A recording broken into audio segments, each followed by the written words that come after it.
A notare in questa canaletta un corpo senza vita è stato un passante, stamane poco dopo le 11. Siamo a Mareno di Piave, in via distrettuale, campi, vigneti ed aziende agricole. Nel canale di irrigazione, in prossimità di una chiusa, è stato visto affiorare il cadavere di una donna in avanzato stato di decomposizione e senza testa.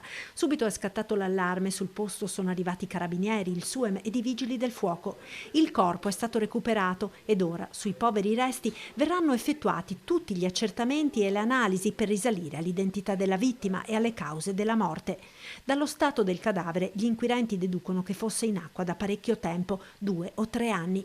Sembra assai improbabile la morte violenta e la decapitazione potrebbe essersi verificata nel corso dello spostamento del corpo ormai saponificato, trascinato dalla forte corrente in seguito al violento temporale di stanotte.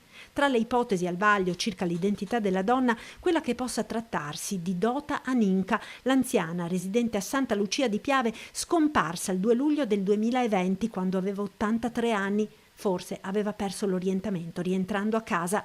Per settimane i vigili del fuoco e le forze dell'ordine la cercarono dappertutto, vennero scandagliati con i sommozzatori ampi tratti della rete interrata di irrigazione del Consorzio di Bonifica Pedemontano Sinistra Piave con i relativi sifoni. Si cercò dall'alto con i droni e da terra con l'ausilio dei nuclei cinofili, ma nulla. Qualche mese dopo, ad ottobre del 2020, dopo un vertice in prefettura, le ricerche ripresero, ma dell'83enne non si trovò alcuna traccia.